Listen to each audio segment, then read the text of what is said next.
Pakai meja terus nembak dia, mati. Dan darahnya nyebar ke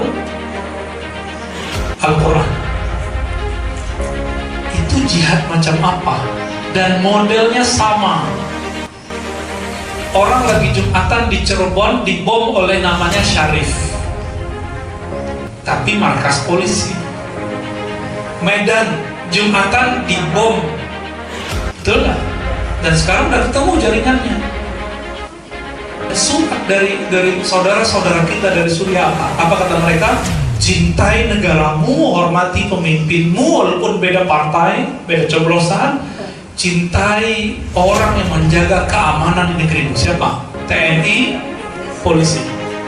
Karena ketika saya baca ajaran Daesh NII itu nomor 10 dan 11-nya lebih kurang, jadi ada 20. Itu disebar di internet, disebar di YouTube mereka, disebar di artikel-artikel mereka, bahwa negara yang berhukum dengan selain hukum Allah, maka pemimpinnya dan masyarakatnya kafir, boleh diserang polisi-polisinya. Maka yang mereka cari adalah polisi. Kita berharap negara ini dijaga oleh Allah Ta'ala.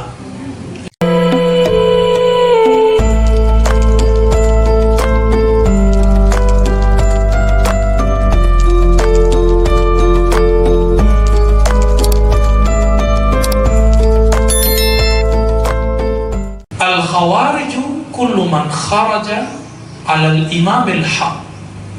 Khawarij itu ciri sederhananya keluar, berontak dari imam yang hak, pemimpin yang sah. Pemimpin yang sah. Alladzi ittafaqatil jama'atu alaihi, yang telah disepakati oleh umat Islam. Sawa'un kana al-khuruj fi ayat as-sahaba ala al-a'immatir rasyidin atau kana ba'dahum at-tabi'in. Sama saja itu di zaman sahabat atau di zaman setelah sahabat. Berarti sampai hari ini berlaku nggak? Berlaku. Berlaku. Jadi siapa yang disebut neo khawarij? Siapa neo khawarij? Di Indonesia siapa? NII, Negara Islam Indonesia, yang mengatakan bahwa negara ini negara kufur, itu khawarij. Kenapa? Jadi prinsip pertamanya itu khuruj anil imamah, keluar dari kepemimpinan yang sah. Yang kedua, al-hakimiyah, itu namanya.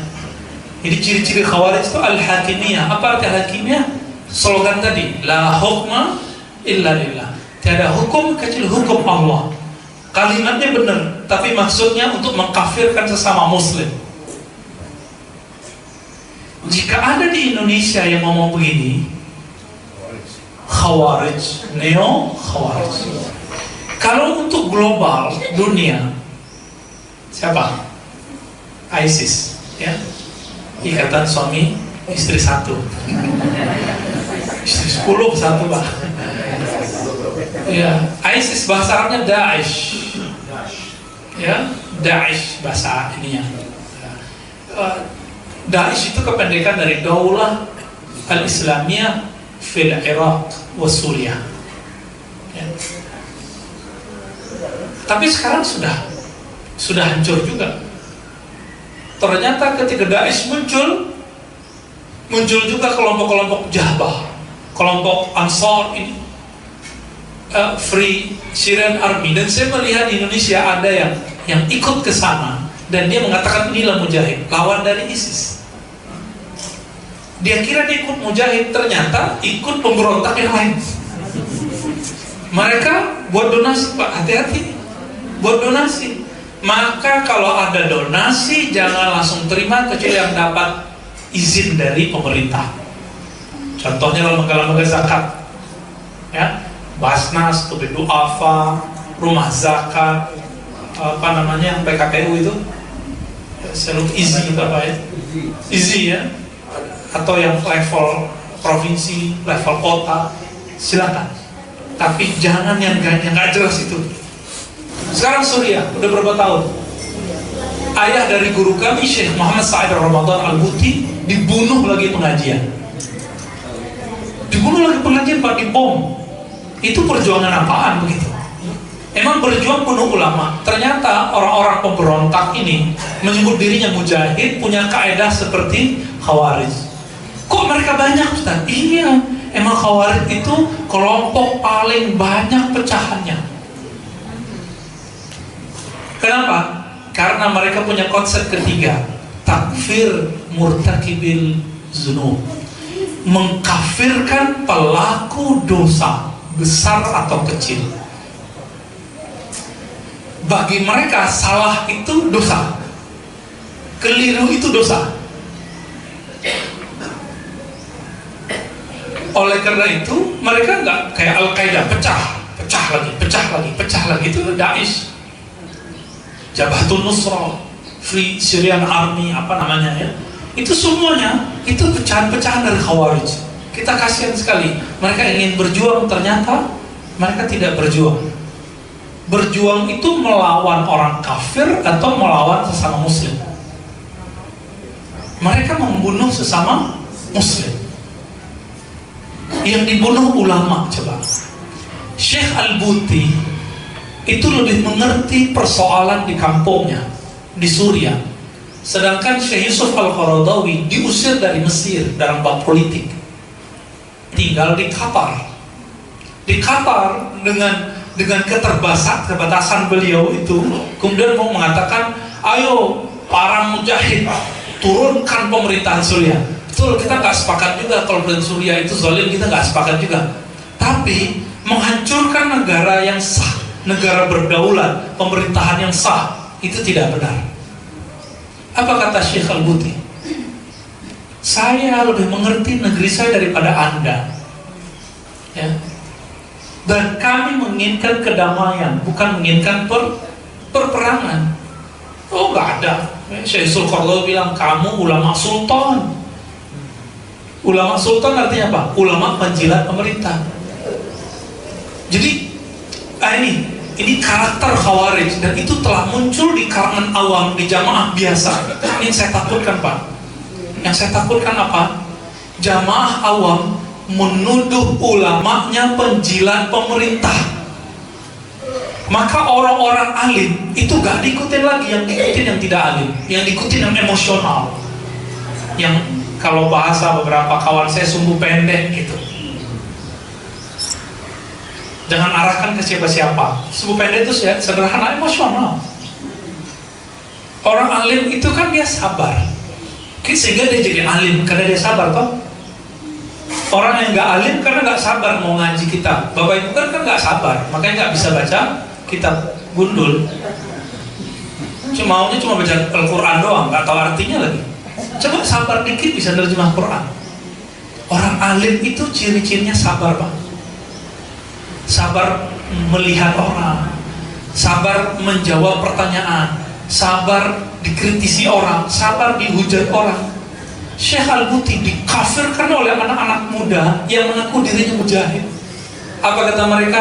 Ente ulama penjilat pemerintah, ulama su. Wah, ini kan lagi ramai kemarin. Ulama su itu istilah yang dibuat oleh Imam Ghazali untuk menyebut ulama-ulama yang dia berilmu untuk populer, berilmu untuk ngumpulin harta, berilmu karena ingin debat, berilmu karena riya, bukan karena Allah, bukan karena takut kepada Allah. Syekh Al-Buti dituduh jilat.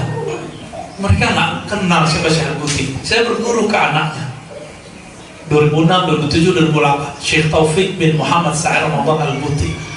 Apa kata beliau? Ayahku tidak pernah menerima 1 dirham pun, 1 dinar pun dari pemerintah, kecuali gaji dia sebagai dosen.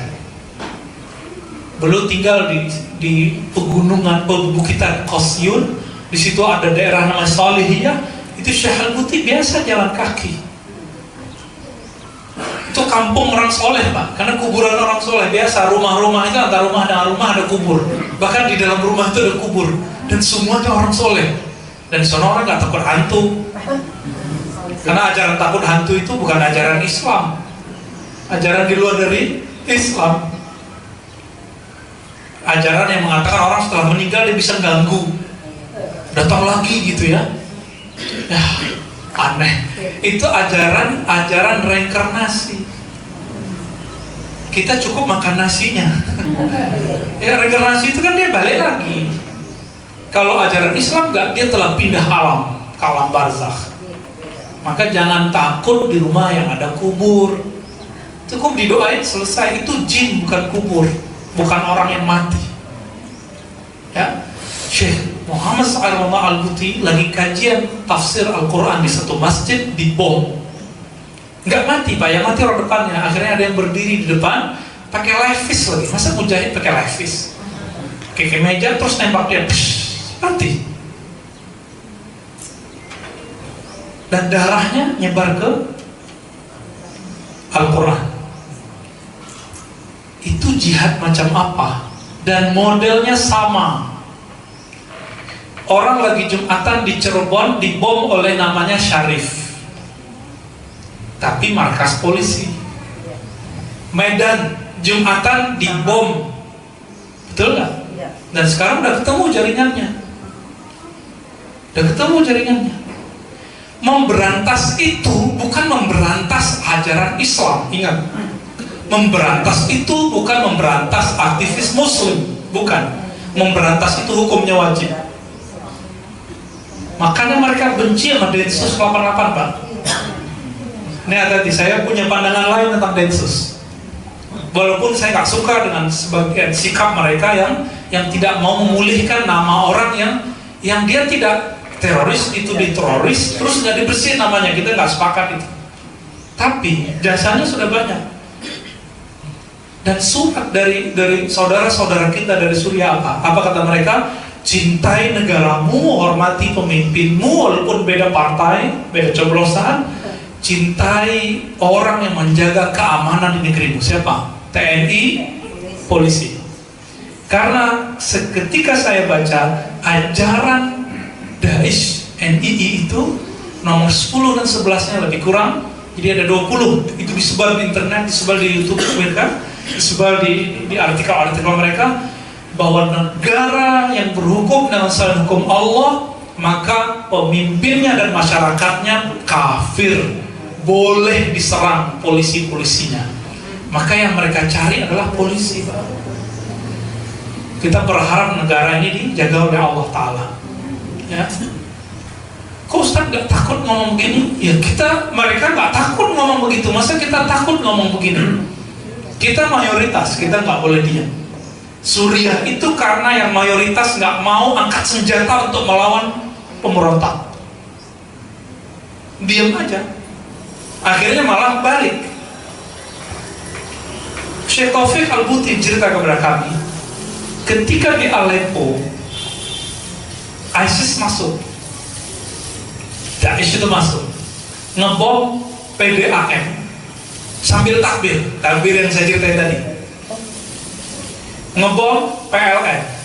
3 bulan orang Aleppo tidak dapat sumber air bersih dan tidak kena cahaya, kecuali cahaya matahari. Lalu mereka masuk ke dalam dan berlindung atas nama rakyat. Itu cerita dari Syekh Taufik Al-Buti. Baru datang dari Damaskus bantuan bawa makanan, mereka gak pernah ngasih makan masyarakat. Kalaupun datang bantuan dari luar, disergap, diambil, dibagi-bagian untuk anggotanya, dianggap difoto itu, di-share, inilah bantuan untuk rakyat Suriah, padahal bukan. Itu yang ngomong guru kita yang lahir di sana, besar di sana, dia lebih mengerti, bukan lewat sosmed, bukan lewat pejuang-pejuang dadakan yang baru sebulan 2 bulan di sana atau setahun di sana, enggak. Tapi ulama yang tinggal di sana. Percaya ulama atau orang yang ngaku mujahid yang baru kemarin sore? Kita coba ulama, karena ulama tidak akan bohong kepada Allah. Saya menyaksikan sendiri, Syekh Taufik itu kalau bahas fikih bisa nangis.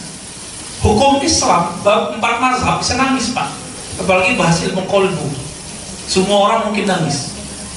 Bahas hikam mungkin nangis semua. Dan Dan ini betul-betul menyedihkan, ya, sangat menyedihkan sekali. Maka di Indonesia dan sekitar kita harus hati-hati dengan gerakan ini.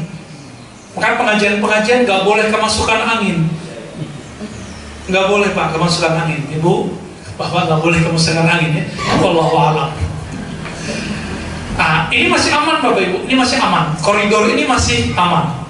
Tapi kalau ada orang yang angkat senjata atau angkat pemikiran mengatakan negara ini negara tauhid, negara syirik, negara kafir, penduduknya kafir, polisinya halal darahnya, siap-siap itu sudah lampu merah. Laporin aja. Siap laporin? Laporin aja Pak. Dan sekarang sudah ada layanan melaporkannya. Laporin, jangan diam, jangan takut. Ini mau menjaga negeri kita. Menjaga negeri kita Pak. Syekh Al-Buti disebut penjilat pemerintah, padahal tidak pernah menerima hadiah dari pemerintah. Nggak pernah. Ulama begitu disebut ulama ulama buruk, ulama penjilat. Nauzubillah. Kawan saya dari Dumai cerita, Ustaz, pejuang-pejuang kita ini nggak takut mati. Hebat Tom, saya bilang gitu. Tapi takut lapar. Loh, maksud kamu apa? Kalau udah lapar, kalau udah nasi, wah, lupa sama jihad. Nah itu apa candaan dia? Saya nggak tahu maksud dia ya. Silakan dikembangkan jadi maksud dia apa. Kembali ke sini. Tadi udah berapa ciri-cirinya? Satu tadi apa? Keluar dari pemerintah yang sah. Yang kedua, hakimiyah. Tidak hukum kecuali hukum Allah. Jargon yang maknanya apa, maksudnya salah tapi kalimatnya benar. Yang ketiga tadi, mengkafirkan orang yang berdosa. Kalau sekarang naik lagi Pak, mengkafirkan orang beda faham. Naik lagi di musim pemilu, orang beda 01, 02 bisa-bisa kafir, walaupun nggak ada kalimat. Contohnya kalimatnya apa? Bapak cek masih adakah di WA-nya, di grupnya? Pro 01 adalah pro curang. Pro curang adalah pro pemerintahan zalim, otoriter, pembohong, maka neraka. Maka pro mereka sama dengan masuk neraka. Ente ahli neraka. Saya nggak nyoblos 01, tapi saya nggak sampai ngomong begitu. Mungkin Bapak Ibu ini sebagian ada wajah 01 nih ya. Kelihatan Pak ya. Tapi saya nggak sampai mengatakan itu, karena hak untuk mengklaim itu adalah hak ulama ahli akidah. Emang yang ahli akidah kerjanya main WA-WA-an. Sama kayak tahun baru, setiap tahun baru muncul WA, menganut 3 agama sekaligus. Itu yang buat pasti bukan ulama. Kenapa? Karena masuk Kristen harus dibaptis. Untuk Yahudi nggak bisa kalau keturunan Yahudi. Majusi itu ada tata cara khususnya. Mana bisa menganut agama 3 agama sekaligus? Dibuat spanduk di mana-mana. Yang lucunya di daerah. Kita katakan cara begitu salah, tapi jangan kafirkan. Orang minum khamar aja nggak kafir kok. Orang zina aja nggak kafir kok. Orang koruptor aja nggak kafir kok, selama mereka tidak menghalalkannya. Bahkan Imam Syafi'i menyebutkan orang yang meninggalkan sholat karena malas itu tidak kafir, tapi kalau karena mengingkari kewajiban sholat atau menghalalkan yang haram, maka dia disebut kafir. Ini cuma beda pilihan. Cuma karena main petasan kafir, Allahu Akbar. Cuma karena main trompet kafir, Allahu Akbar. Cuma karena main api kafir, maka semua masjid yang ada menaranya kafir. Kenapa? Itu ngikut Majusi semua. Allahu Akbar. Jadi ini akibat ketika agama tidak lagi didasarkan kepada ahli akidah, tapi kepada orang yang suka main sosmed. Maka saya berulang-ulang bilang, hei kalian yang nulis ini, hei siapa yang pertama nulis ini, tolong buat revisi, kamu belajar akidah lagi yang benar. Kalau enggak, kita tantang debat. Kita tantang debat. Ayo, gitu. Saya jarang-jarang Pak nantang orang debat. Tapi kalau mulai mengkafirkan orang Islam, Ahlus Sunnah tidak ada yang begitu. Ajaran Ahlus Sunnah, ajaran yang menempatkan orang setempatnya. Pelaku dosa ya dosa, pelaku maksiat ya maksiat. Nggak disebut kafir. Ya. Nanti kalau ketemu orangnya, kasih kabar saya Pak. Ya. Kalau dia nggak mau datang, saya datangin dia untuk debat dia.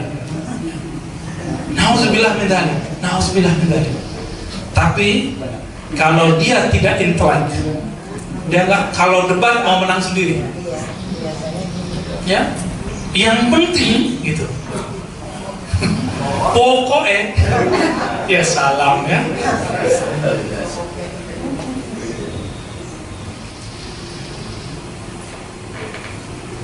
Jadi yang level, yang ciri-ciri ketiga ini berkembang.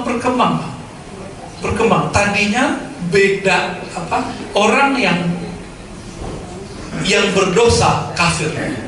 Nah, sekarang nambah itu. Jadi itu turunannya nomor 4. Orang beda faham kafir. Namun ada beberapa kelompok itu ciri-cirinya khas. Pakai 3 tauhid tapi beda yang nomor 3-nya. Uluhiyah, rububiyah, yang ketiganya hakimiyah atau mulkiyah. Ini ciri-ciri aliran ekstremis Khawarij, pemikiran. Jadi Khawarij itu terbagi 2 Pak sekarang, Ibu, terbagi 2 ya. Ekstremis pemikiran, ada ekstremis pemikiran plus militer. Yang pemikiran mengatakan apa tadi? Tiada hukum kecuali hukum Allah. Beda politik dengan dia kafir. Nabi mengancam, saya takut nanti Anda su'ul khatimah, bukan husnul khatimah. Apa itu? Apa kata Nabi? La taqul li akhika kafir. Jangan kamu panggil saudaramu hei orang kafir. Kenapa? Karena jika dia tidak kafir, faqad ba'a bihi ahaduhuma, bisa jadi yang kafir adalah salah satu keduanya. Kalau yang dituduh nggak kafir, maka yang menuduh kembali kekufuran itu kepadanya. Jadi Bapak yang sudah terlanjur kemarin, tobat kepada Allah, katakan ya Rabb, ampuni dosaku yang telah mengkafirkan sesama Muslim. Ada di sini, saya rasa di sini nggak ada ya. Di sini cuma beda semangat doang. Hampirnya kenceng, nggak apa-apalah. Tapi tidak ada mengkafirkan, masih syukur. Kalau cuma bilang, Ustaz, orang ini beda sama kita, dia ikut komunis, bla bla bla. Oke, nggak apa-apa. Tapi jangan sampai mengkafirkan. Ustaz, orang ini begini-begini, iya nggak apa-apa. Itu alasanmu. Dapat di mana? Ada WA kan? Pasti WA semua di sosmed. Nggak ada yang betul-betul data real. Bapak salamkan Allah yang sabar kalau menunggu kebangkitan Islam, yang sabar. Orang-orang yang ingin membunuh, ngebom, mengkafirkan sebelum saatnya itu tidak sabar, maka Allah tidak membantunya, karena bantuan Allah hanya untuk orang-orang sabar. Innallaha ma'as sabirin. Maka kalau dimaknai Allah hanya membantu jika kamu sabar. Sabar itu bukan berarti kita diam, enggak. Kita berbuat. Sebenarnya dulu di Malaysia itu ada kelompok bagus namanya Darul Arqam. Saya pernah interaksi dengan mereka dan pernah mengikuti cara-cara mereka dulu, karena kita punya ustadz yang berafiliasi dengan mereka. Tapi sayangnya kena di bab Mahdi. Jadi dia mengatakan Mahdi itu orang yang telah dikubur, namanya Syabullah Suhaimi, nanti keluar lagi. Lebih horor dari Nabi Isa. Tapi pergerakannya dahsyat. Di Malaysia Pak, dulu nggak ada dokter perempuan untuk kandungan, semua dokter kandungan laki-laki. Mereka yang pertama buat. Sabun semuanya ada galitinnya, galitin babinya. Mereka yang buat sabun. Saya dikirimin terus, harganya mahal, 3 kali lipat. Saya bilang, "Tak, ini mahal amat." Emang kan ini impor dari mana? Dari Malaysia. Ya. Dan mereka kemudian membangkitkan semangat anak-anak muda dengan nasyid. Muncullah Raihan, Rabbani, itu semuanya Pak. Jadi Bapak kalau sekarang ke Malaysia dengan radio mana aja, itu gak lepas dari nasyid. Mirip kayak ngepop kita. Jadi dengerin nasyid sono kayak dengerin dangdut, ngepop. Biasa. Mau dia penyanyi pop, hafal nasyid, begitu juga. Begitu semua. Nah, kebangkitan mereka sudah sampai di sana, Pak. Pergerakannya, warnanya sampai di sana, Malaysia. Nah, kita di bagian yang lain. Kita kebangkitannya insya Allah nanti di bagian yang lain. Kita ini negara besar loh, Pak. Besar sekali. Terbang dari Jakarta ke Papua. Sama kayak kita terbang dari sini ke Hong Kong atau ke Korea. Jauh sekali. Ini yang dirawat. Dan dipisahkan dengan pulau-pulau lagi. Bapak coba lihat negara-negara di Eropa kecil-kecil nggak? Swiss kecil, Prancis lumayan gede, Jerman agak sedang, ya, apalagi Luxembourg, Denmark nggak gede-gede kok. Satu pulau Sumatera dibagi lagi mereka. Maka negara ini ajaib sebenarnya. Allah telah jaga negeri ini dan perlu kita syukuri. Sekali Bapak Ibu ini mau kemudian keluar, contohnya ada gerakan kemarin apa? Tarik duitmu dari bank. Hati-hati Pak, itu tidak benar. Kalau Bapak coba tarik duit dari bank, khususnya bank BUMN, bisa hancur negara ini. Itu gerakan-gerakan ingin menghancurkan negeri ini. Dan itu menurut saya semi-semi khawarij. Mereka nyusup lewat politik, nyusup lewat 212. 212 sebenarnya bersih dari itu. Nyusup aja, nyusup. Biasa, mereka nggak bisa senang melihat orang banyak, nggak bisa senang melihat orang ngumpul-ngumpul, nggak bisa senang. Dia ingin menghancurkan negara ini. Nah, Bapak Saudara karena Allah, begitu bahayanya khawarij ini, maka tidak boleh diam. Masing-masing kita harus menjadi tentara-tentara Allah yang menjaga umat ini. Itu maksud saya. Ya, kami di bidang pemikirannya berani ngoceh-ngoceh begini walaupun dihujat sama orang nanti, nggak apa-apa Pak. Nah, Bapak tolong jaga juga. Tolong saring, dengerin YouTube-nya sekarang. Tolong saring nonton TV kajian keagamaannya sekarang. Berguru ke siapa saja, tapi saring. Supaya nggak kena khawarij. Ada yang nggak khawarij, tapi semi. Semi ini gimana? Nggak mengkafirkan orang, tapi membidahkan orang. Nah, ini semi. Siapa yang ngomong begitu? Bukan saya, Pak.